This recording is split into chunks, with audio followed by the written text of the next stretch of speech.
we make groups of 2. This is the area where you can fish, 10 by 10 kilometers of area within. And we came back and there were some professional fishermen with big boats. They had all this baby mako sharks.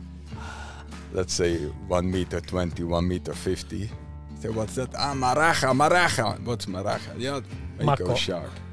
What the fuck? Where did you catch them? Yeah, here.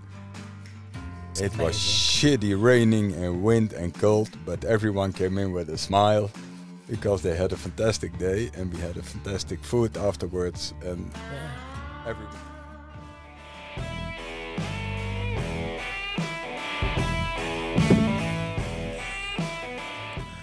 Okay. Music fade out and we are in another episode of my podcast, Naviják, so it means real, with special guest from Holland, Bert Schmidt. Hello, Bert. Hello, Igor, my friend. Hello. Thank you that you take a time and actually I am at your home. So. you're in my garden. I ask you to leave and you won't go unless I give you an interview. I will blackmail. I will stay there until I will catch my personal best perch. Okay, fantastic. Anyway, so we are. Which part of Holland or Netherlands is this? We are almost in the south. Almost in the south. We call it the south underneath the river Maas, and this is the river you were fishing. Okay. You were fishing the north shore, so you weren't in the south. And the south is more or less the nicest part of the Netherlands. At least people who live on south, they tell it. Yeah, they make more parties than in the north. Sure. Yeah, sure. We are more like we are the Catholic part in the south. And where is the border between south and it's north? Here. You were fishing at the border. In this Alblasserdam? No. Where you fish today in the river Maas. This is border. That is the border of where the southern part, which is closest to Belgium. We are like spare Belgians. Mm-hmm. And the Belgians are not really smart, but they're really nice people. They're really nice people. They like a good glass of beer and some French fries and don't think too much. And that's don't think too much. And it will be nice when some Belgium. So Paul guys. Fakemans will like this. Okay, this podcast is about fly fishing, and about fishing in general, and my questions are mainly about how you start with fishing. Do you have somebody in your family who lead you? Not really. We used to have a boat when I was a real young kid. Let's say when I was 3, 4, 5 years old. Okay. In the Netherlands, there's a lot of water, like you saw today. We used to have a boat, and as a real small child, I was on the boat. And I had nothing to do, so my father thought it would be nice to buy a rod. So I started fishing, never caught anything, but with 3, 4, 5 years, I fished. Okay.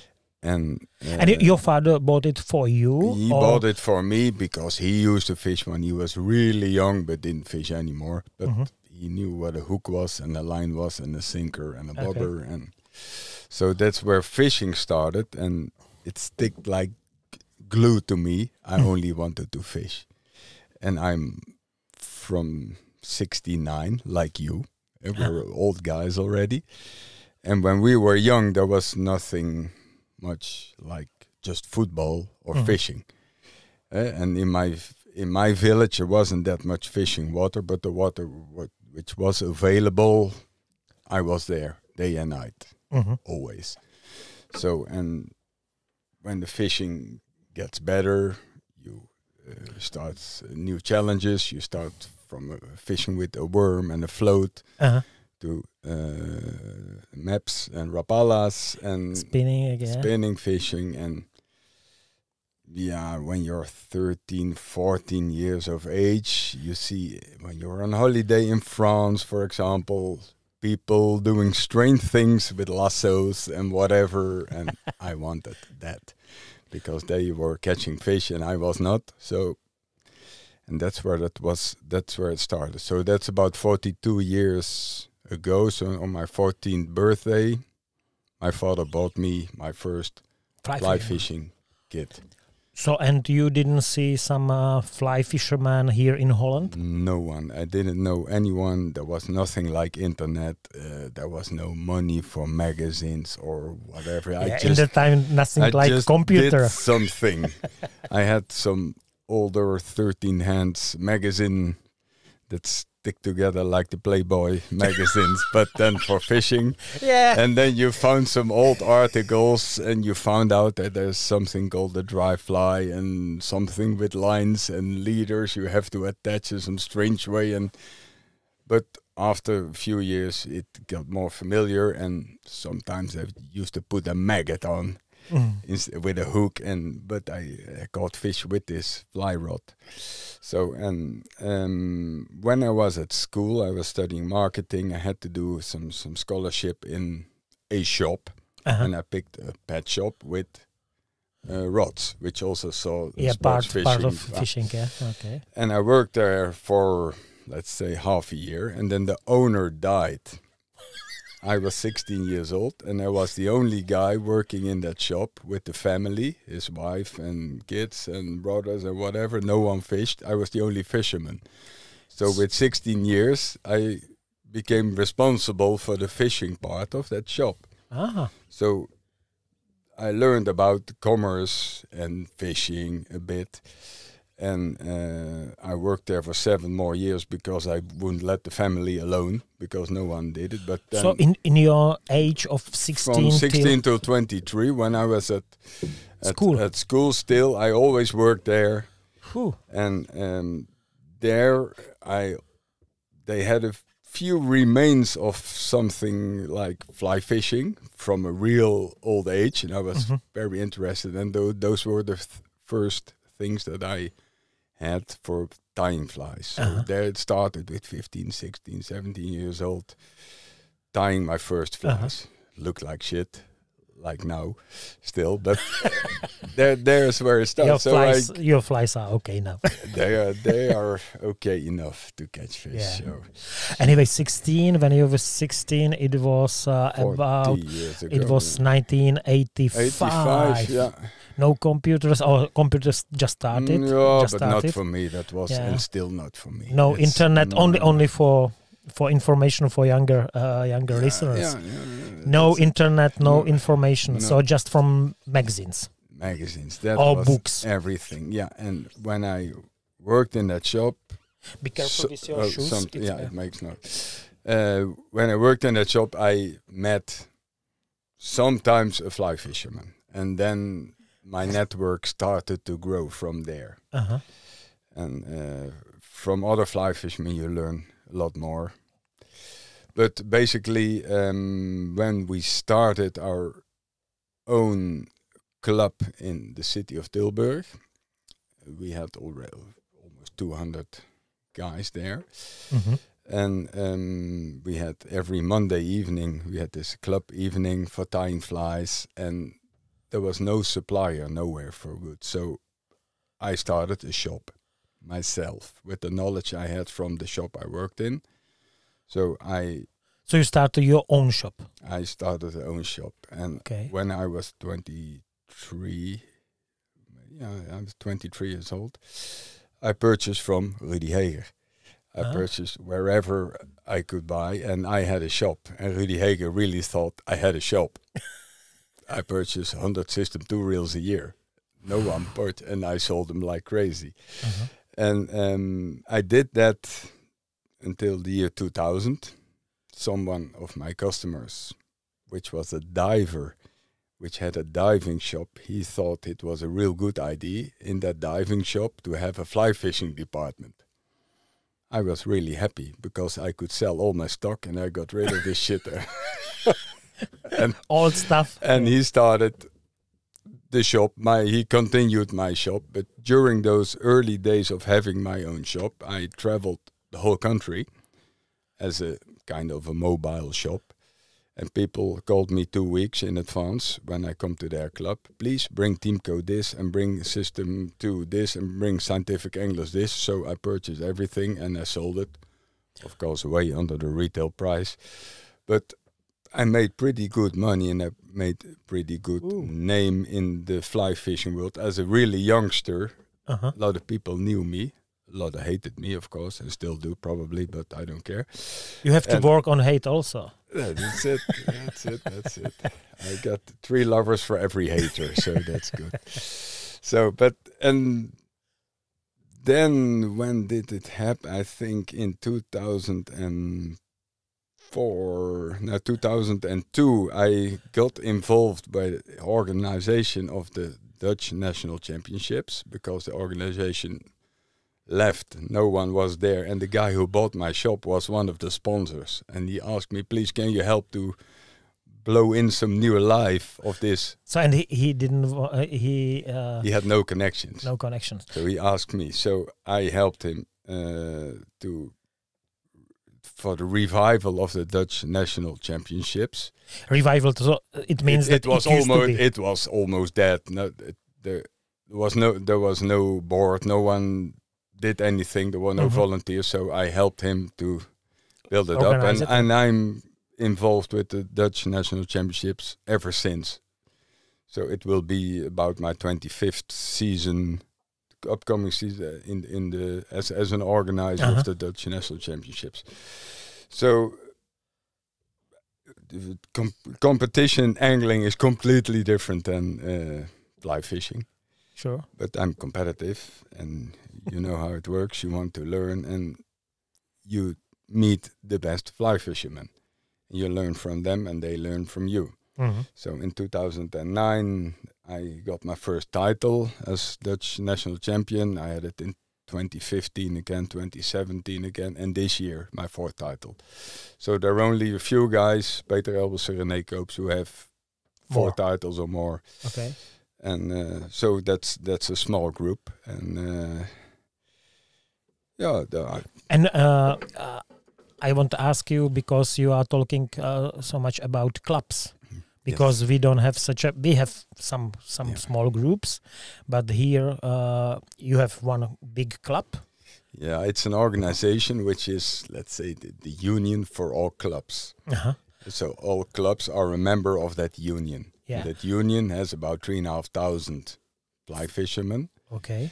And we are so big that we have our own magazine.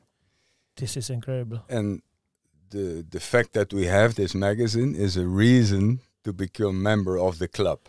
So if you are not member of the club, you cannot get the magazine. No. It's only for members. It's for members, yeah. Okay, and you said 4 times per year? 4 times per year, yes. It's Vereniging Nederlandse Vliegvissers, which is Union of Dutch Fly Fishermen. And these 3,500 fly fishermen have to pay something to be member? It's about 40 euros a year. 40 euros? So that's, people consider that as for the 4 magazines. But next to the 4 magazines, you got so much more. You can do all the competitions. We have all sorts of courses and information and websites and whatever. It's way more than just a magazine. And in my opinion, it's more or less not allowed to call yourself a fly fisherman in Holland if you're not a member of this club for the 40 euros a year. So I think it's legal to laugh about people when they're not a member. You can say you're a pussy because you're not a member. Okay, and 3,500, 4 times magazine, and you said to me, because you show me some of these magazines, there are some advertisement also. Yes, we have sponsor. Of course. Yeah, for the 40 euros a year, we cannot print a magazine and do all the organizational things around it. So we need sponsors, of course, but we have no one to call every 3 months 25 companies for, please, will you pay us a few hundred for advertisements? So we don't do that. So we only make partnerships with long term for 3 years. We say you can be our partner, you can have an advertisement, you can be in our newsletter, etc. And then for the next 3 years, we know how much money we have for making the magazine. That's way easier. One time a lot of work, and then I'm finished and can go fish again. Yeah, because that's what I want to do. Yeah, I don't want to be. I am in the board of this organization. I'm one of the leading figures. Unfortunately, because I prefer going fishing. But if no one else does it, someone has to do it. Same with the national championships fly fishing. I don't want to do that for 25 years, but no one else does it. So if I quit, no one does it, so we don't have a championship. And you said that you built up after several years the first revival of championship, and where it was the first, you said 22? Oh no, 2002. 2002.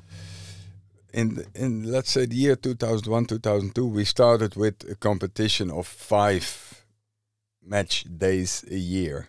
And that's always a combination of 3 times open water. That means just whitefish, perch, asp, whatever you can catch.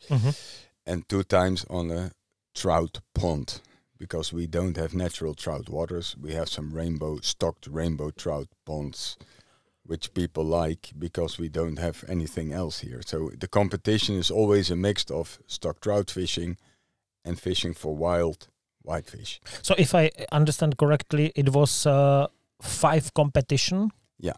On different waters. And that's and this is whole championship. Yeah. Our championship is only 5 matches. Okay. The worst you can drop, and the 4 best results count. Count to the ranking. And within the match day, we never have 1 beat, which you fish all day. No, and one day you fish 5 or 6 beats. Good beats, shit beats, hot spots, in between beats, and we try to make it more fair. More fair, and reduce the luck factor, so that on the end of the year, you can have luck one day, but you cannot have luck 5 days in the year. So on the end of the year, the number 1 is always one of the better fishermen. It's never the same, but let's say for the last 20 years, we have only had 6 or 7 persons who won the title. Yeah. So it isn't luck. And as long as those few guys, which is Bram Zanes, which is René Koops, which is myself, are competing, it's pretty hard for the rest. They get headaches. But yeah, that's... Yeah, my question also was because the last year I was so surprised when you finished World Champ, or this year you finished World Champ and you moved to Trentino. Because this year you had Dutch fly fishing championship in Italy. Yeah, we have, next to the regular Dutch fly fishing championship, which is being held under Dutch conditions in the Netherlands, typical Netherlands fly fishing, whitefish, stock trout. But we also are working on a better international team, which is on completely different conditions. So we had the idea of doing a Dutch championship somewhere where the conditions are more like World Cup and European championships. Yeah. Like skiing, the Dutch championship skiing is in Austria or Slovenia. It's not in Holland. We have no mountains, but we have people who ski. So you take the... And for fly fishing, I had the idea we can do the same.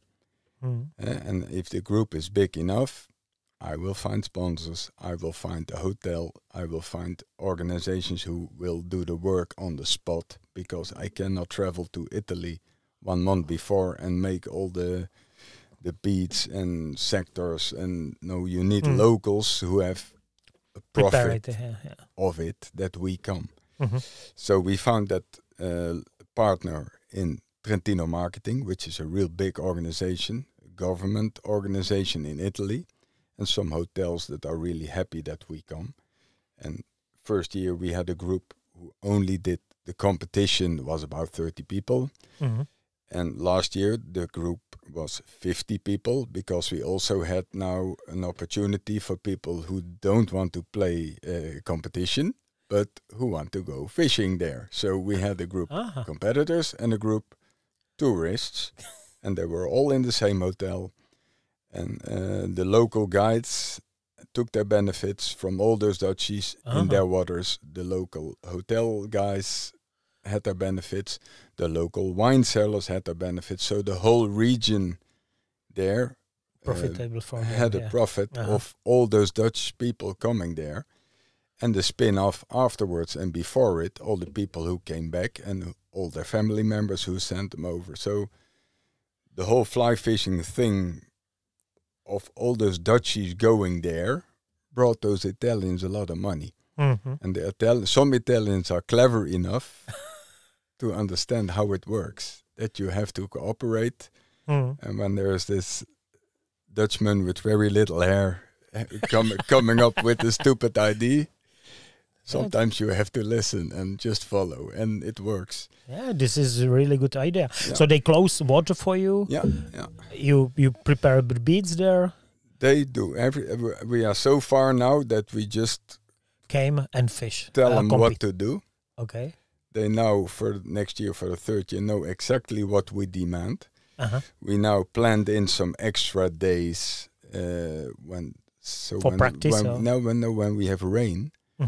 That we can stop and we postpone it. And we have 2 extra days. So if we don't have rain, the guys can do some free fishing on day 5 and 6. And let's see how that ends. Superb. It's a really clever idea. But we have to think out of the box, because you don't have such a waters. We don't have fly fishing waters in the Netherlands, and we want to fish the worlds and the Euros every year, but we have no chance. It makes no sense. Sometimes the guys who really fish a lot, like René Koops, maybe myself, Bram Zanus, we sometimes are not number last. But you are retired now. I am retired. I quit because. But I fished. My first worlds were in 2006 already. Antonin Pisek, Martin Dros were on the podium. Those guys, in those years. As a Dutchie with no trout waters, we had no idea of Euro nymphing. And we had to fish Pisek and Dros. Makes no sense. Of course, that improved. 1 year later, we fished Finland. I was in the boat with Martin Dros. He kicked my ass so hard, but I was still so good compared to all the others because I could look at Martin Dros what he was doing. So that's easy. He had 25 fish, I only 9.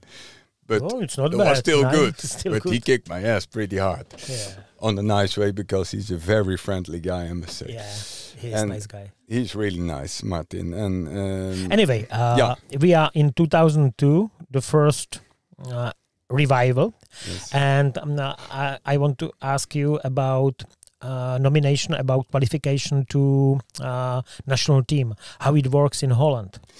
In the past, it worked very simple. In these conditions that are completely different than World Cup conditions.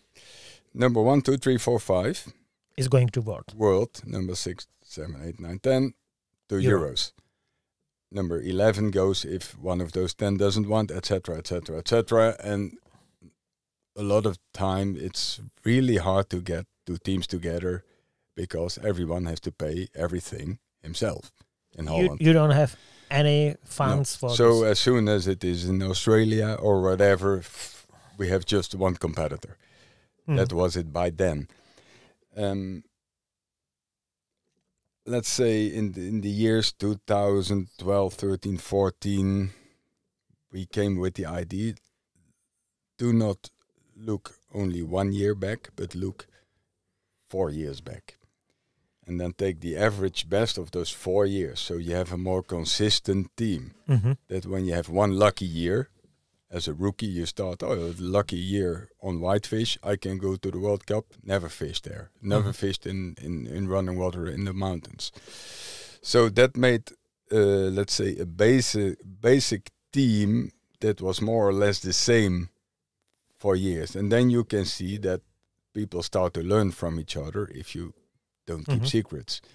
And then that was the, let's say, the hardcore of the Dutch fly fishermen: Bram Zanus, René Koops, Peter Elbersen, myself, and always a number 5. Somebody. And you saw, especially René Koops, started practicing a lot, and he even became world champion with the Masters already in 2000. When was it? 14 or something in Chile. So that gave us hope that it was possible. But still, we have to pay everything ourselves. And still, we are picking fishermen from Dutch competition, which has nothing to do with the fishing we have to do abroad. So I think now 3 or 4 years ago, we convinced the organization, which is also the same organization as the Dutch Olympic Committee, who picks also top athletes, that we want to do it differently. We had one fisherman in Holland, René Koops, he will always be picked because he has the most experience. He's the best fisherman. He's the only one who ever had a result. So he is never a discussion. You can always pick René Koops. We thought, what if we make René Koops responsible for hand-picking the best 5 fly fishermen per tournament? So not the guy who fished number 1 in Holland on whitefish, but the guy who was number 6 or number 35, but lives in Slovakia and whatever, is very good.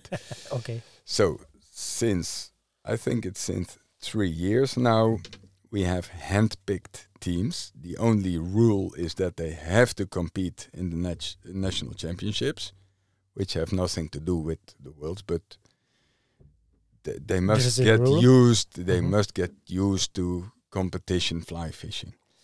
And René Koops is responsible for selecting the best. So only René Koops. René Koops, of course, with some people advising. But still, we have to pay everything by ourselves.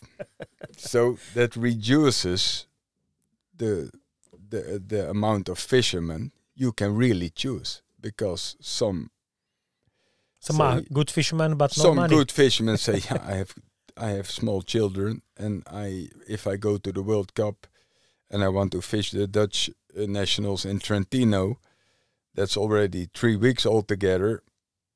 That's it. My wife says no.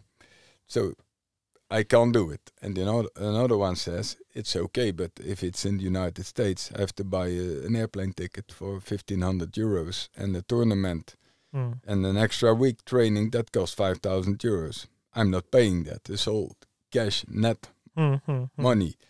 So I think we could bring a pretty, let's say, midfield team. When there's 25 countries, I think we can be somewhere 14, 13, 12 place. That must be possible. Sometimes with a little luck, maybe 10. Yeah, sometimes you already were on a leading position. Yesterday we were, not yesterday, last year, 24. First day we were number 1. It was amazing. And even after day 3 we were number 2 still. And then we had one shitty day and we ended up number 6. That was still our best ever.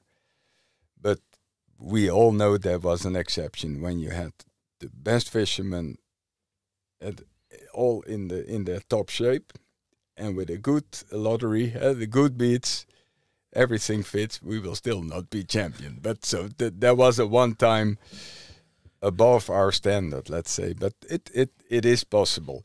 And for me, myself, you ask me, do you retire? Yes, I retire, because when I spend a lot of money, a lot of time, and when everything is good with the team, we will be number 6.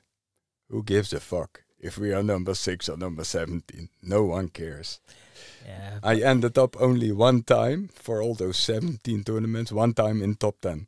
Only one time. Even so, it's really great. It is really nice for myself, for my son, but for the rest, no one cares. Yeah. If you're not world champion, the rest is being forgotten within 2 months. So it doesn't bring me anything. Costs a lot of money. The only nice thing, and I think which is the most important, because when there are 150 competitors on a World Cup, only one can win, and the other 149 still want to have a good time and want to meet people, and so that was always the reason to go.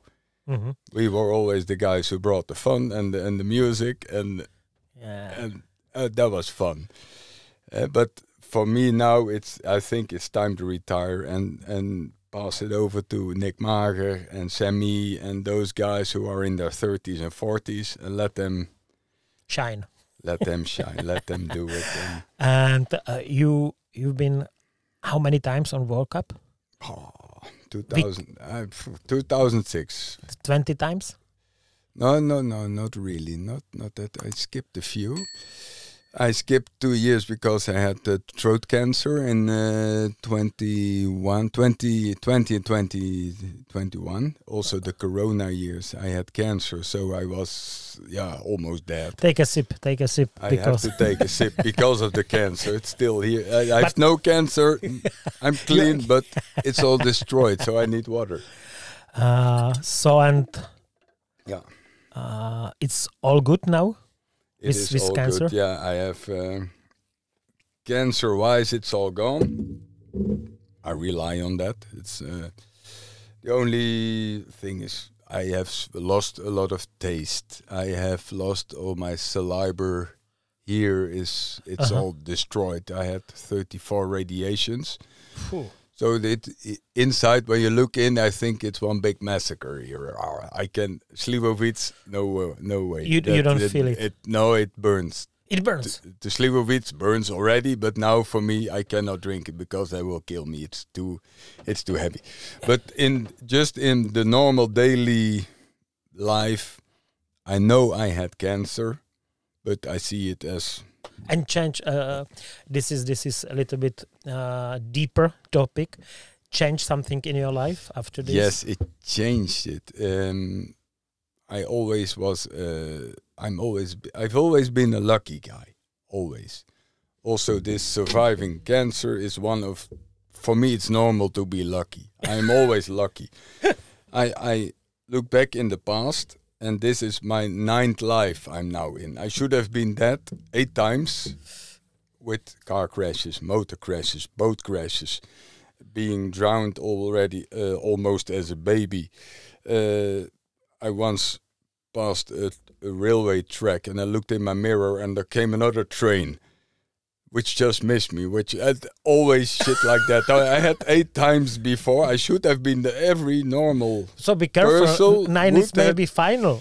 My cancer was number 8. After that, that's already 3.5, 4 years gone now. So I'm waiting for a meteorite probably coming in and hitting you and not me, because I'm always lucky. So for me, that whole cancer shit was. For me, the most problematic thing was that my mother and my wife and my son were really concerned. Mm-hmm. And for me, it was, this is a shitty summer. Yeah. I feel shit. I can't go fishing. I must puke all day. They drag me to the hospital. They shoot all those radioactive green phosphorizing shit in my veins. Kryptonite. And kryptonite shit. And I can't eat because everything is ruined. They have this snorkel in my nose, and so that was really shit. But you feel that you will done. You will. I knew for certain. Yeah. It's not my time. It's just a shitty summer. Okay. And that will be it. And I was just making jokes about it. A bit of cancer never killed anyone, like that. So everyone, what do you say? Fuck, I'm not dying. No worries. Within a few months. And it was a little bit more than a few months. But for me, it happened. It was there. It's part of my life. And I didn't make a big deal out of it. People around me make a big deal out of it. So I thought, maybe it's a big deal, but not that much for me. Half of the population dies of cancer. Mm. I didn't die, but I was one of the guys. But for me, it opens your eyes in a certain way. Yeah, I'm now 56 years, and a normal person can do crazy shit until he's 70 years old. 14 years more. Crazy shit is jumping in the belly boat from a cliff in a fjord and running on devil stones in the Vltava and being between the bears in British Columbia and hooking a steelhead while a big black bear is 3 meters away. Shit like that you can do until you're 70 Who years. does it all? Bert does it all. I do it all, but I can only do it for maximum 14 years because then I'm 70 and all the rest is bonus.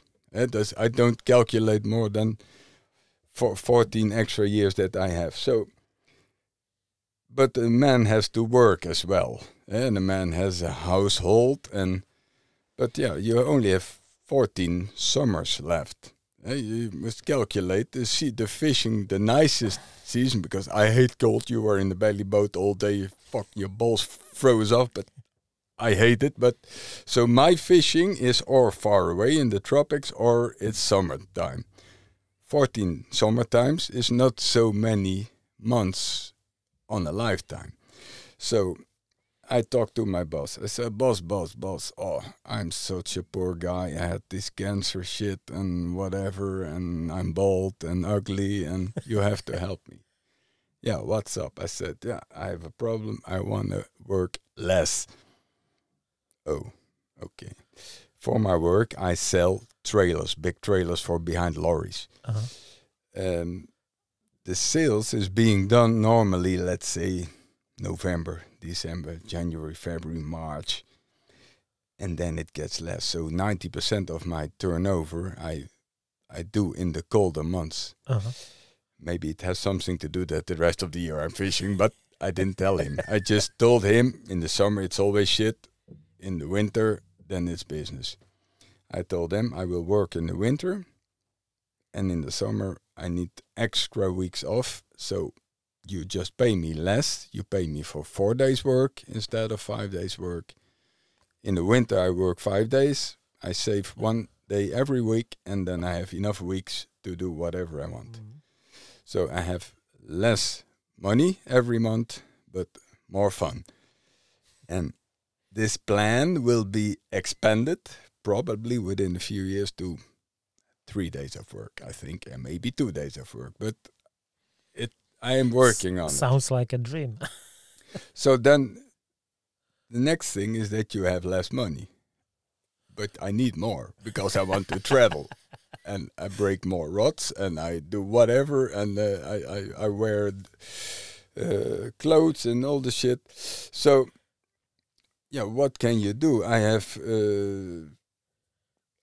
a great commercial network. I know all the people. So people like to go fishing with me. So I started a business early 23 called Fish-n-Trips.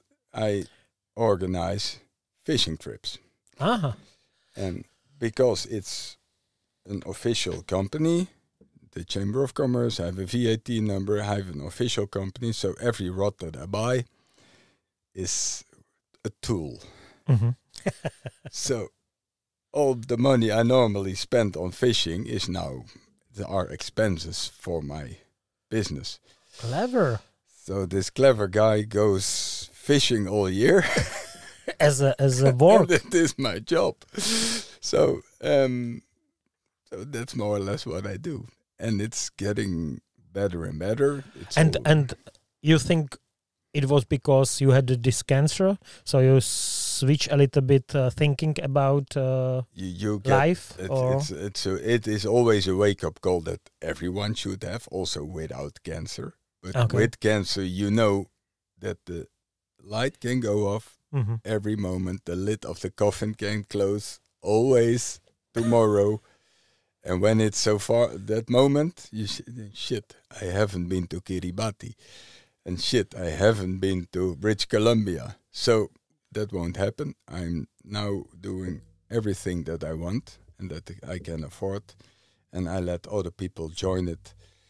So they don't know it, but I know that their coffin can close every moment. And I tell them, do it. Look at him, he died. Look at him, he died. Come with me, let's go fishing. Yeah, good strategy. A lot of people say you're absolutely right. We are completely crazy. I already have a good car. My wife has a car. I have a big house. What else? What should I work for? I want to go fishing. And that's how people should think. Do what you like best. Not to be selfish. Take care of other ones, but do what you like best. Mm-hmm. And making the last million is not what they like best. No. Yeah. They like go. I have some customers, clients who come fishing with me. They have enough money, but they say, "I don't give a shit. I just want to go fishing." And that's the essence. That's what we want. You need to work enough to earn enough so you can arrange your life the way you like it. And people who want to fish must work just enough that they earn enough for their family and for going fishing. And every day spent not fishing but making money for an extra set of jeans or a bigger car is a waste of money, a waste of time, because that day you never get that day back. Once the day is over and you didn't fish, that's a waste. Okay, Fish and Trips, this is the brand. Yes. And you said you started 23. Yes. So how many trips you already did? Let's say 23, 24, 25. The real official trips, let's say 4 or 5 a year. But next to that, I of course do trips for prospecting, and I do it just with Bram or with René Koops or with some guys. We go somewhere. Scouting. Yeah. Checking it out, see if the hotels are okay. And what is on your portfolio? British Columbia, you said? British Columbia is one of the best selling trip. Last edition we had 16 guys, 4 houses, 4 cars, and 16 people, including me. 16 people, quite a lot. But so can much you accommodate such a huge number to the rivers? Yeah. There's so much water. We have enough people supporting me. Okay. And for the rest, just take another house, take another rental car. And how many people are Fish and Trips? It's, let's say... just Bert, or? I'm the owner, but the pro staff is Charlie Borgmans, Bram Zanes, Nick Mager, René Koops, all those guys. Who I helped you? 1 or more trips helping me, and they like it a lot. For them, it's also good because they come with me to the nicest spots. For them, the costs are very interesting, and 80% they can still fish, and 20% they help someone else, which is still nice. So, but I only take guys with me that I really know very well, and I trust my customers to them, so it must be. So we say British Columbia? British Columbia. We do Finland, near the Russian border in Kusamo, that area. Ulankajoki, Kitkajoki. It's fantastic fishing there. No one comes there. It's so much fish, so little fishermen. I do Norway, the fjord boat fishing. Belly boat fishing. Yeah, that is one of my... of my key things. I have 12 tubs. About this belly boat fishing, because today you borrowed me one of your beast belly boats. Yeah, it's amazing. Yeah. 2 engine turbo. Yeah. 2 engine, sonar, everything. It was so so nice to fish with this, because no kicking flips. It's for lazy, spoiled, rich Dutchies. We have this company. How many these belly boats do you have? I have 8 of the ones you had today. With these 2 engines. With 2 engines, and I have 4 without engines, but still very nice boats. And you can go in the ocean with these. It's as long as they're not orcas or sharks, you can go there. And there can be orcas. Fuck. Yeah, in Norway there can be orcas. I can tell you in Galicia, northwest Spain, I belly boated there. You have a kind of fjords. They call them rias, fjords. And in the past, we used to fish with rubby-dubby, some sardines in a net, and you hang it on a buoy somewhere, and you make a fish trail of outgoing tide, so the trail goes all the way from Spain to England, whatever. And we catch mackerels and triggerfish and whatever takes your fly. Yeah. And once in the sudden, the mackerels were being attacked, and you only had a head, and the rest was some skin and bones, and like it was in the paper shredder. And all the mackerels came in like that, just a head. And I got enthusiastic, and I started squeezing the net full of sardines and making even a bigger oil trail. So the attacks of the mackerels were more furious, and they were being attacked, and we didn't know by what. So for us it was a surprise, and we promised ourselves tomorrow we'll be back, and bigger hooks, bigger flies, bigger whatever. So we went back without engines, just by the flippers. We had to wait for the tide to turn to come back. And we came back, and there were some professional fishermen with big boats. They had all this baby mako sharks. Let's say 1 meter 20, 1 meter 50. I said, what's that? Maraja. What's maraja? Yeah, mako shark. What the fuck? Why did you catch them? Yeah, here. We were in... This fjord was a nursery for mako sharks, and we were there squeezing sardines with our flippers and swimming pants in the You're crazy. That was crazy. Completely crazy. Yeah. And I didn't count that one as one of the 8 lives I should have lost. This one is extra. So that was fun. But for the trips I do now, I don't do those idiot things anymore. That's in the past. But my nicest trip, which we did last February, and which we will do again next year, February. That's Christmas Island, Republic of Kiribati. It's pretty and it's long. already full. I have one place. I could use one more. But you leave only one.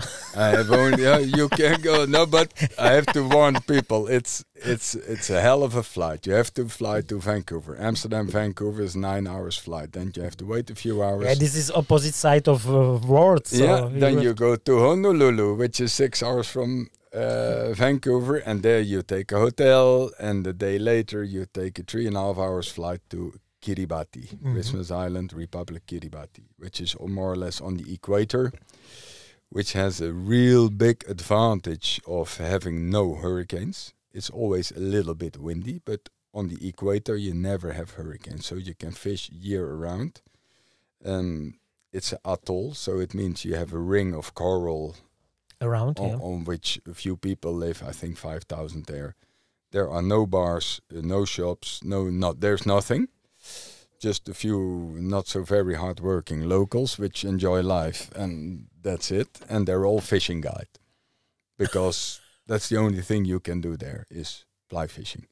So what you see there is mainly all Sims, Patagonia, fish pond, American fly fishing dudes with a guide.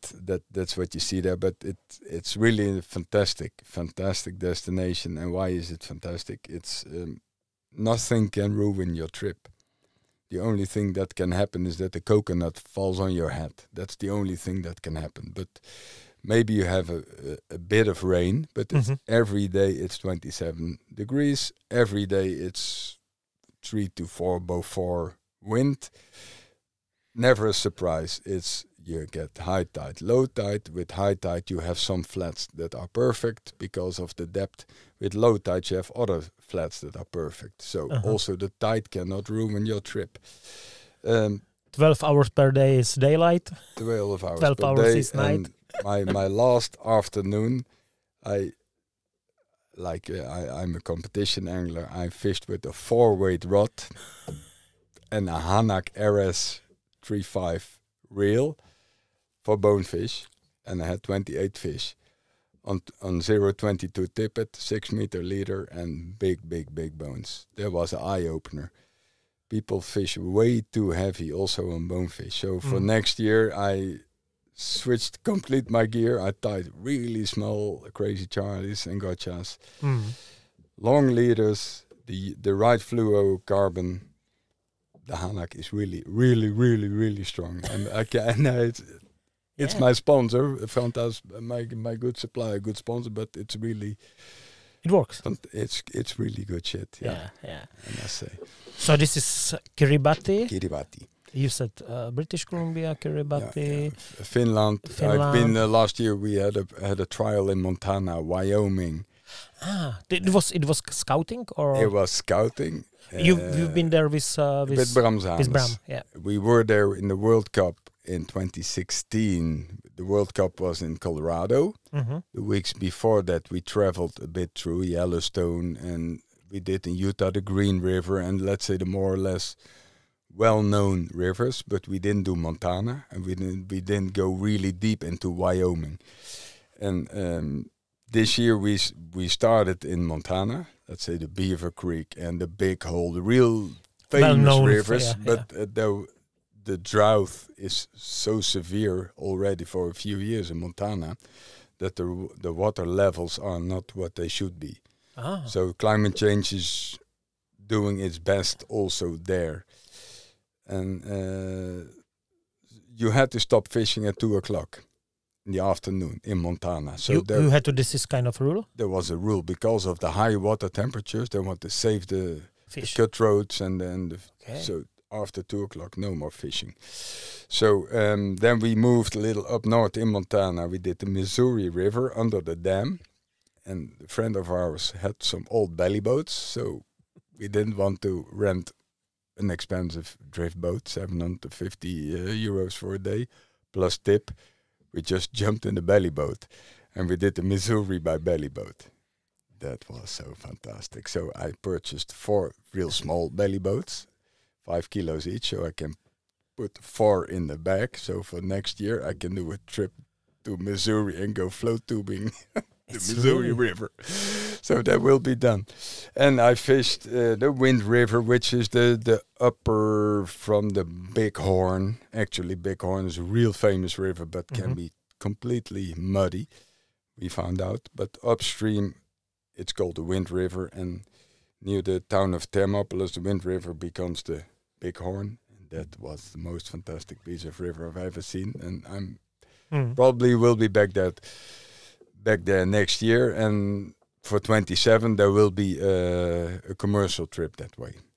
But that will be for the happy few, but because everything is ridiculously priced in America. Even the most crappy B&Bs, motels are crazy priced. So it's really high. It's expensive, yes. Cool. Holland is an expensive country. Norway is an expensive country. I go to Norway always, but what we saw last year in America, the prices are completely crazy, even with the interesting dollar rate now, because the dollar for us is 16% cheaper than it was a year ago, thanks to Mr. Goldilocks Trump. But it's a fantastic country. I really do not understand that the Americans are so angry at everything. When you have a country like that, with so much fishing, with so much mountains, so much wildlife, you can do whatever you want. You can drive the biggest cars. You have the petrol prices are very low, and they're just complaining about what.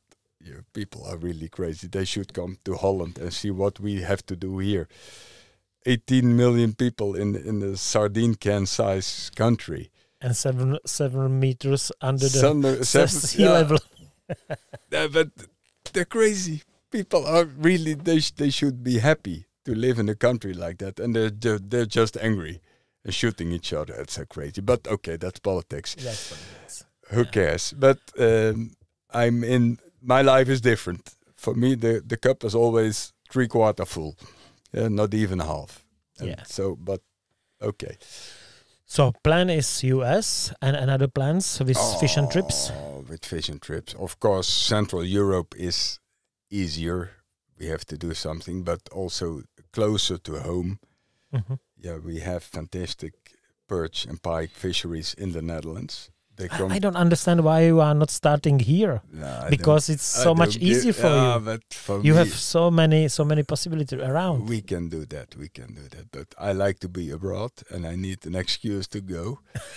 So my wife thinks it's work. So now I can go to Kiribati. Yeah, sorry, it's work. And I go to British Columbia for 2.5 weeks and Vancouver Island. Yeah, it's work. Alaska will be done 27. It's work. It's work. I have to go there. Sorry.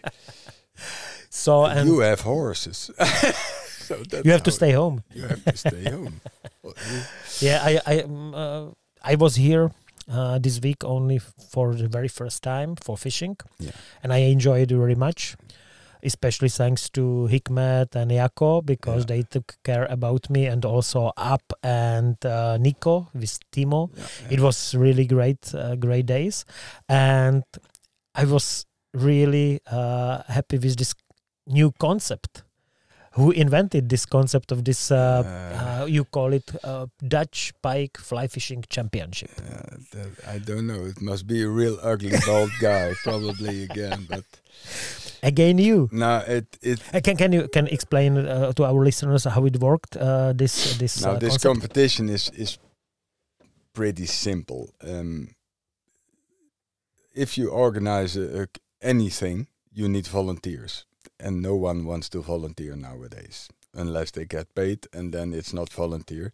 So what we do, you make groups of fishermen. The one controls the other, like you do on the Hana Cup. And another thing is, when you make a competition, you take a stretch of water, put some markers in, and someone has to do it. Has to measure 100 meters, make markers, put them in, put them out in the end of the day, whatever. What we did is, let's make a concept, no controllers, no markers, no beats, nothing. Just take a club in the Netherlands who owns a big stretch of water, which is typically Dutch. And what is typically Dutch? That's windmills. So the nicest piece with the nicest windmills is where all the Chinese go. It's Kinderdijk. It's near Rotterdam, and it's really, really nice scenery. And what we told the guys, we make groups of 2. This is the area where you can fish. 10 by 10 kilometers of area. Within there is a lot of water and a lot of pikes. You go fish, you catch a pike, you make a picture of the pike with a measure device, and you send it with your location by WhatsApp to the organization, which is me. And we write down, Mr. Slavik, 1 pike, 63 centimeters at this location, boom. And at the end of the day, there were 40 plus guys, and we only had 24 pike. The biggest was 99. Yeah, it was amazing. Was shitty raining and wind and cold, but everyone came in with a smile because they had a fantastic day, and we had a fantastic food afterwards, and everyone comes back next year. So it was 20 double team, and 20 double teams. You had 14 competitors, because they don't fish as a team, but they travel as a team. In these days are many problems with AI, with Photoshop, and how you work on. we shoot them in the neck, and then we drown them, and that's all. I saw that you have this measured from I think Fauna. You bought it in Fly Supply was Fly Supply. Fly Supply is a big sponsor of our club, and Fly Supply arranged these measure devices. And I saw there was some QR code. So this QR code is, special for this year, or? They thought it was so, but for next year it will be real. Yeah. But sure, this AI will be a problem, but. Yeah, the fly fishing world is so small that if someone wants to take the risk to cheat, he will be an outcast for the rest of his life, and he can never do anything. We kick him out, and he's not allowed. So if someone wants to take that risk, be my guest. We get him and kick him out. It's no problem. And also, these two guys should be both of them cheaters. They both should cheat. Yeah. It is, of course, cheating is not so hard, but getting away with it, that's really hard. Yeah. And especially for the longer time, because everything they send, we save it. And maybe we can't find it out today, but we can find it out tomorrow with modern technique. Okay, let's ask for some ordinary question which I have here. So,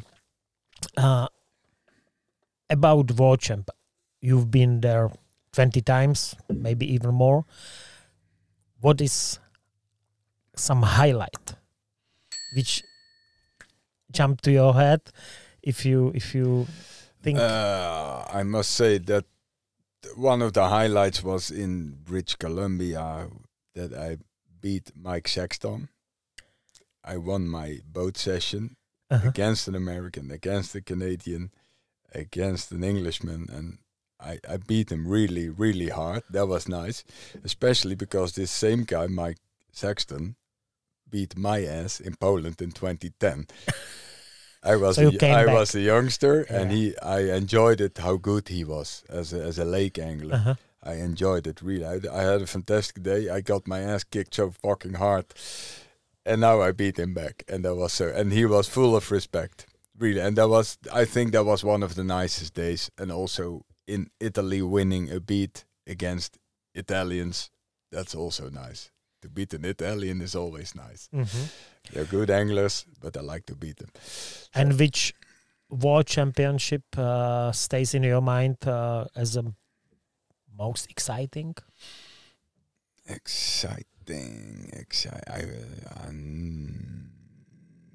think it was Colorado 2016 because of the scenery, because of the rivers that you could only go that day because it was private river, private owned water. I liked that a lot. That was for me the first time in the Rocky Mountains, and the whole trip that we make through Utah, through Yellowstone Park. That I think that was one of the nicest. Okay. Yes. What about your career as a coach?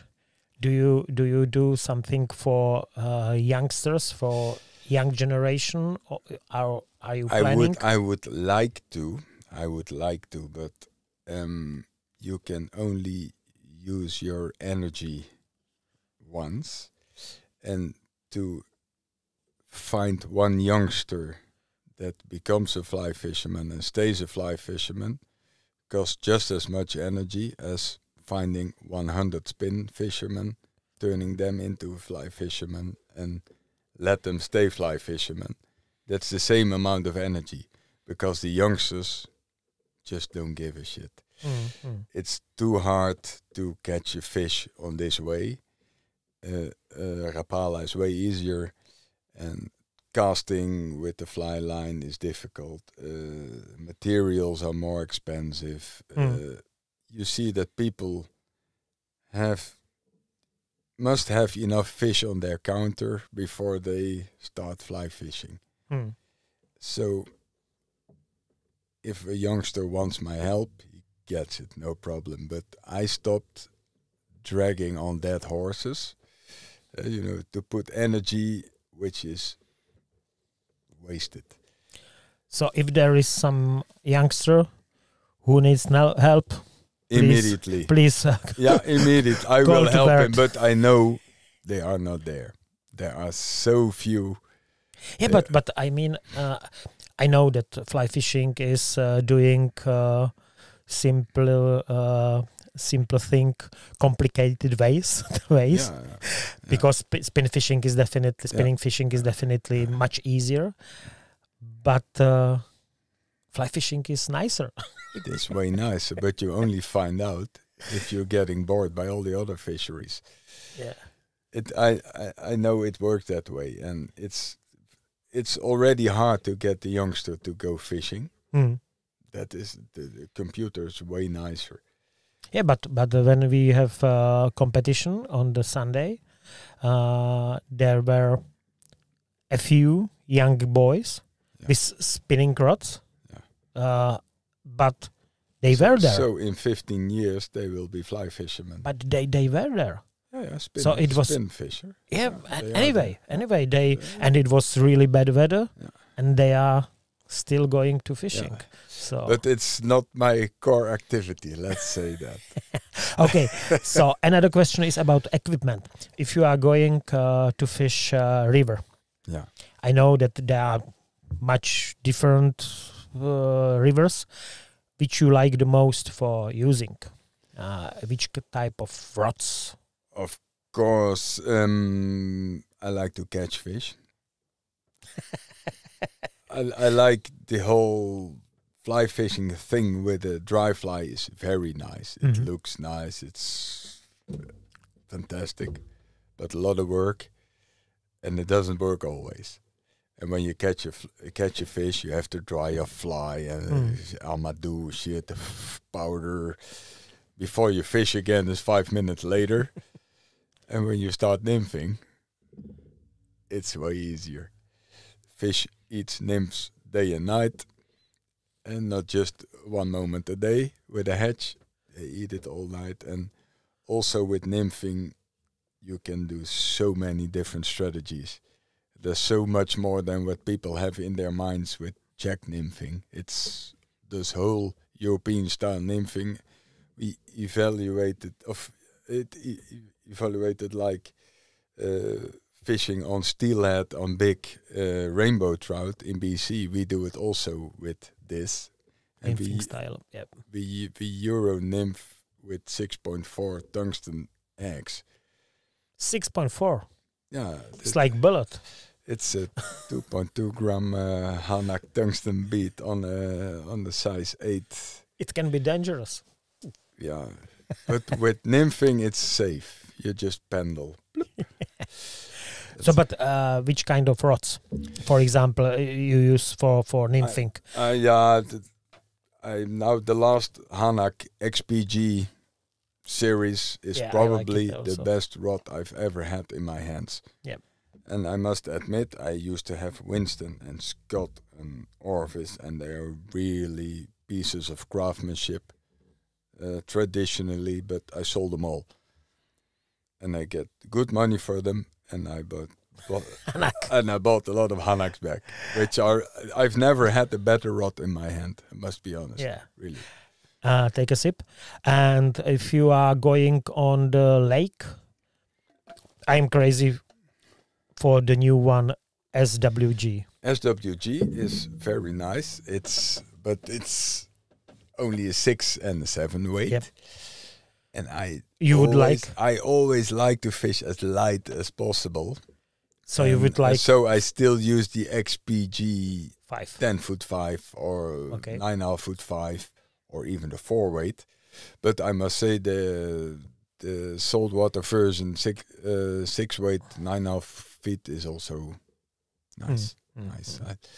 Those rods are really incredible. How many rods do you have now? Do you have idea? It varies through the year, because when I travel with guys, I let them fish with my rods. Yeah. And after the trip, they often ask me, "Please, can I buy this one?" Or during the trip, "Can I buy this one?" So I sell my own rod and I start fishing with some rubbish that I have as a spare with me. So I have the most fantastic Hanaks in my collection. And in this Wyoming trip, I fished with the Maxia because one of the locals bought my Hanak. And I had for spare, I had an old Maxia. So this is also a good strategy. Yeah, but how to sell rods. No, but then you feel the difference. And I always thought the Maxia was a good rod, but it's like a broomstick. Yeah. It can't even be in the same rod rack. It's not allowed. What about fly tying? How often do you tying flies? Not as often as I should want to, because only if I'm really out of flies. When I have competition, the day before, I always renew the flies I want. So they are fresh in my memory. I tied this one yesterday. Okay, this is a 2.3 tungsten. This is so every competition day before, I tie about 50 flies that I know in the weeks before practicing. These are the ones that I should tie. I tie them on fresh hooks, fresh beads, and the other ones go in the big box. And when I have a trip with guides or students or whatever, these are the ones I give away. And do you have some dedicated place in your house for tying flies, or this is kitchen table? How I say? We have some dedicated places for food, and where the animals live, and the rest is for fishing material. Let's say it like this. And I often ask, how many flies do you tie from one type, one size? One size of bead, because some people said to me 6, some 23. Depending how long it takes before I have a new opportunity to tie flies. So, for example, I go to Kiribati and I don't take material with me to tie flies because I have to reduce on weight and wherever. So, the usual suspects that I think I tie about maybe 2 dozens. 2 dozens for the real good ones. Okay. And maybe half a dozen for the maybe used ones. But for river fishing, which you fish way lighter tippets, and then it will be, I'd say 20. But I fish pheasant tail and some orange or pink tag. That's it. Pheasant tail copper, pink tag with a light pink bead. That is 90% of what I use in the various sizes. So you answer already my another question, because I ask many times that if you are inventor of new flies or if you are stuck on your models. I just tie what I have in my box. So I use because it has to be, you need 2 different types. Because when they start refusing the one fly, you have to switch to the other one. And something with a color, something natural. And if it have a rip and whatever, it's just nice. It looks nice on the internet and in your box. But the most important, you have to believe this fly. Yeah. And keep contact. I call it... In Czech language, bleskovka, it means really fast question and really fast answer. Your favorite dry fly? Split wing CDC. Your favorite wet fly? Hardly use them. Would be bloody butcher probably. Favorite nymph? Pheasant tail, copper. Just know some flesh or just natural? Natural. Raw. Favorite streamer? Black woody bugger, orange bead. Okay. Favorite style? Euro nymphing. Favorite water? River and lake? Which? Adams River, British Columbia. And lake? Movatnet. Movatnet, Norway. Norway. And favorite competition? Just a normal, regular Dutch home competition. Okay. Because that I can win. I have here a question. If I say unforgettable fish, which is on Bert's mind? Unforgettable fish. It couldn't be the biggest. It would probably be the one that I didn't catch last trip 6 weeks ago in British Columbia. I think I hooked a 90+ centimeters rainbow. Ooh. First we thought it was a Chinook, but I came out of the water and it was clearly a rainbow trout on a Hanak XPG 10 foot 6 for 4 weight. And what happened? 4X tippet. And it went downstream, so I had to follow and had to follow. And then the first trees come, you have to climb over. And then there's a hole of 2 meters deep, so you have to swim and climb and run over the shore. And it took all backing off. And then it went through the trees, and my rod tip disappeared through the trees. I had to release it, and then I pulled the rod in 2 pieces because the first 2 pieces went off, so I had to stick the rod back together. The fish was still on, and that lasted altogether 25 minutes. The other guys were running with me on the other side of the bank, and at the end the hook was bent out and no fish. That was a memorable fish. That was crazy. Normally you would break it, but it wouldn't break. It was still on. All the time it was still on. I said, how is that possible? It's 100 meters downstream. It's between the branches. It's still on, but yeah, I didn't land it. Yeah. But this is unforgettable. But adventure.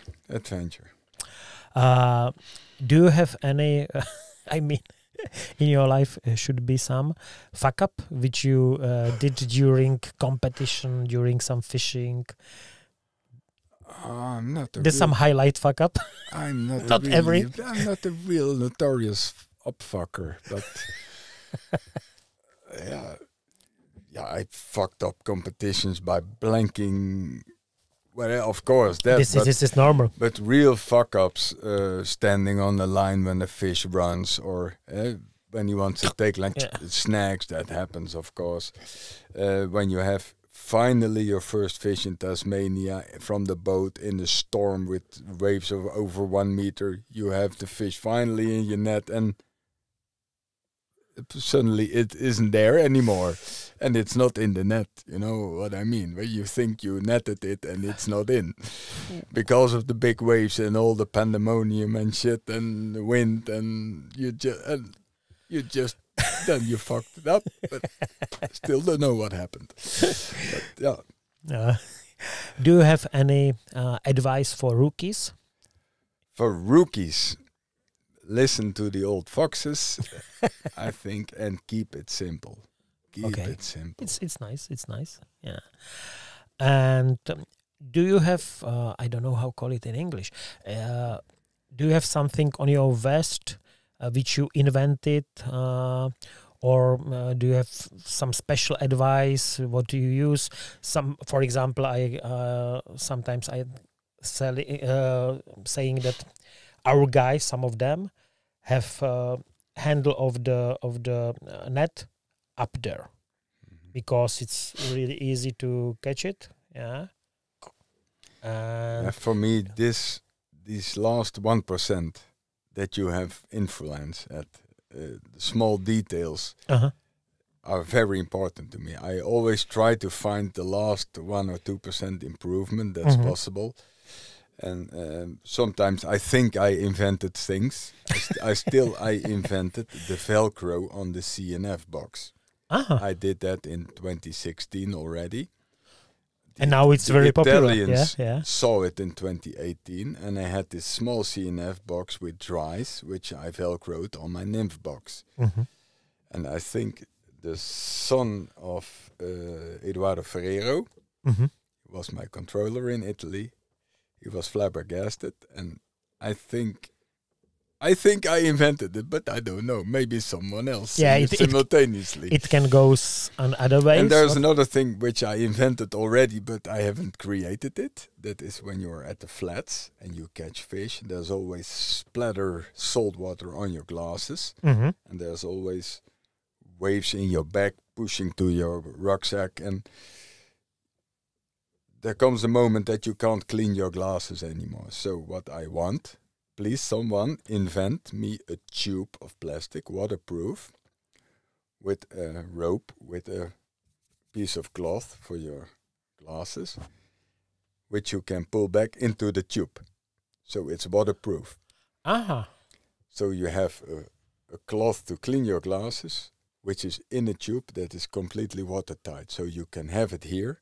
The cloth can't be wet, but it's always dry when you pull it out, so you can clean your sprayed glasses. So I think someone from Sims, Fish Pond, CNF, whatever, please, that will be a bestseller. It's not on the market. I've never seen it. I know in my head how it should look. It should be a rope, which you can pull out of the tube, and which you can pull back in with a cap which closes it watertight. And then you... It should be on the some flexible... On a rope or something like this? Like elastic or a rope which you can pull it back into...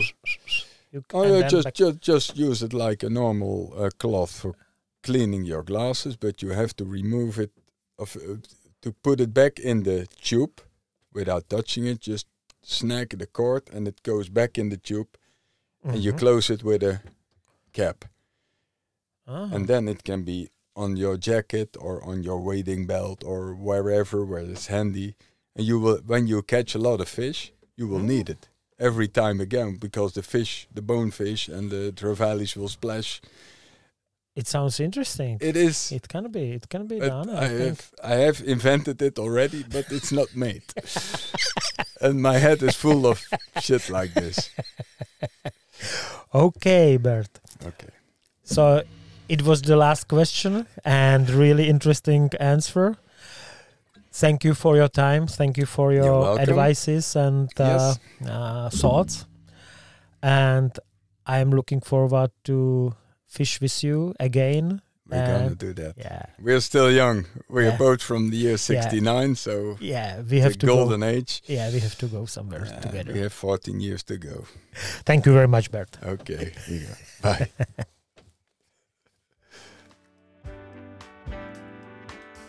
Skvělé, že jste si poslechli celou epizodu Navijáku. To znamená, že už mě podporujete na Forendors nebo na Hero a za to vám moc děkuji. Vaší podpory si opravdu vážím. Na obou platformách mi můžete napsat do komentářů otázky k dalším hostům a rád je položím.